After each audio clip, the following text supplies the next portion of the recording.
जइलो साली हो बानी न कम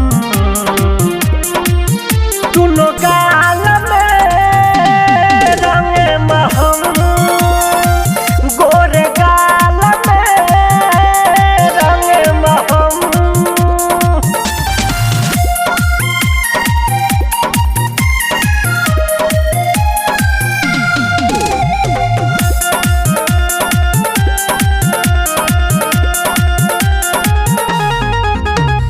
हमके गुदगुदाई ना लहसा लगाई ना कहरी ना दहिया में टच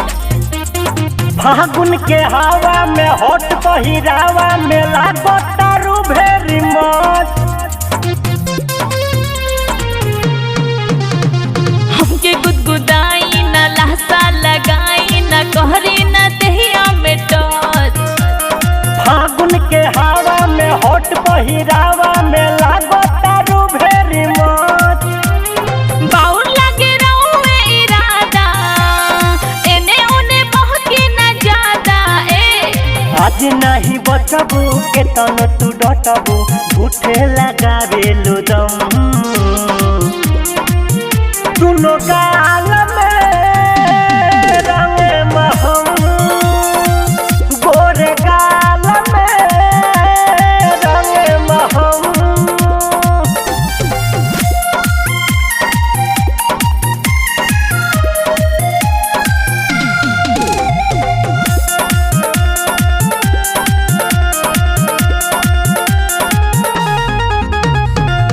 तब कृष्णा जी छाड़ दे हम नासा जी दीदी से जाके कहा सुनो जो तिलभली हो साँचो में पगली हो तोहरा ला कुछ सहब यादव कृष्णा जी छाड़ दे हम नासा जी दीदी से जाके कहा सुनो जो तिलभली हो साँचो में पगली हो तोहरा ला कुछ सहब राइटर राजेश संगे आईनी बहुत नु मन पगलैनी